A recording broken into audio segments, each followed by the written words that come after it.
Today we want to discuss the construction of the captive lady. How Michael Madhusudan Dutt constructed the characters of the captive lady, the daughter of the King Kanauja, and also the princess. So this narrative poem revolves around three characters: Prince of Delhi, King Kanauja, and the daughter of the King Kanauja. Then what happens to them? And the captive lady is antagonized for her willful consciousness, and she has the bold expression of freedom of choice. And her sin lies in selecting a prince who is not subdued to the king and doesn't command the prowess of that dynasty. So, the Prince Dilli has every possibility to marry the princess, but he has one defect, that is, he didn't surrender to the King Kanauja. On the other hand, the state of affairs the captive lady tends to accept is not unpracticed in any way.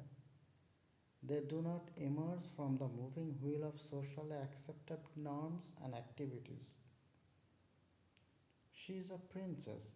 She needs to marry a prince. But as the prince didn't surrender to the king didn't accept their proposal. And as the king didn't accept the proposal, they indulged in non-rituous Gandharva marriage.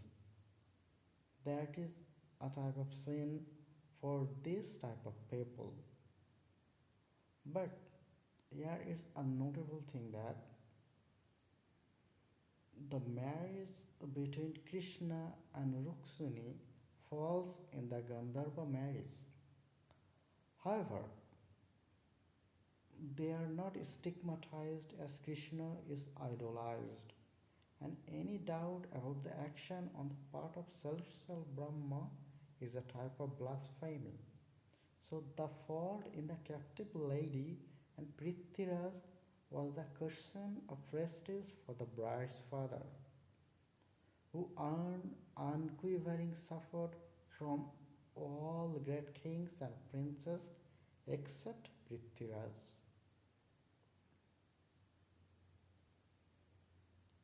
So furthermore, captive lady was dissatisfied with her source of spaces.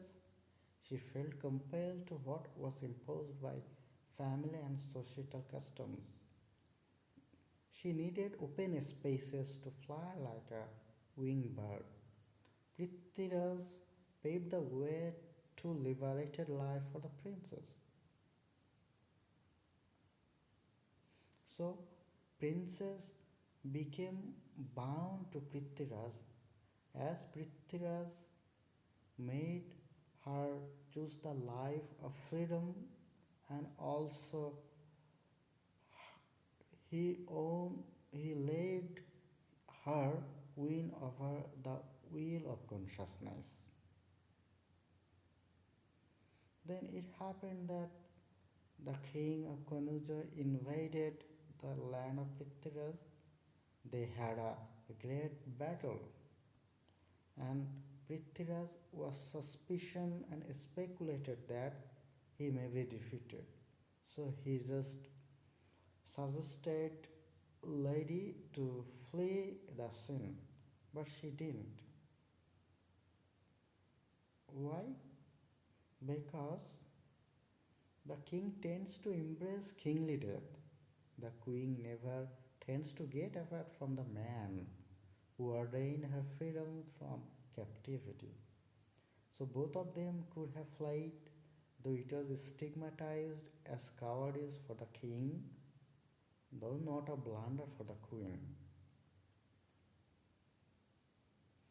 But it's our belief that the queen had that question in mind. Could the lady have sustained loneliness and retrieved for what she fled her father and left the prison? We think the lady didn't have that.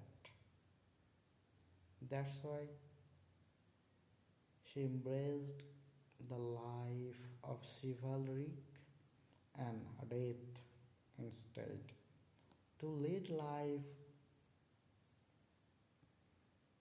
is chivalric, and every person needs to prove that chivalric attitude towards life and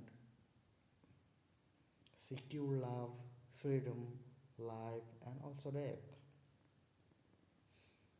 Thus, she skipped the mandatory sanctified landscape, indulging in selfism. So, she didn't indulge in selfism, rather, she loved chivalrous attitude of life. Prithviraj proved himself a valorous, a brave in the battle, and Lady the princess made her brave and a heroine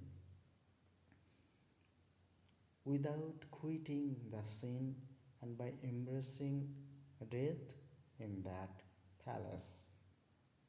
So here two things are notable that Michael Madhusudan Dutt wanted women to have freedom of choice and obviously also willful consciousness that will lead her to choose the life what she thinks to be better than a prison like pomp and power and gorgeousness.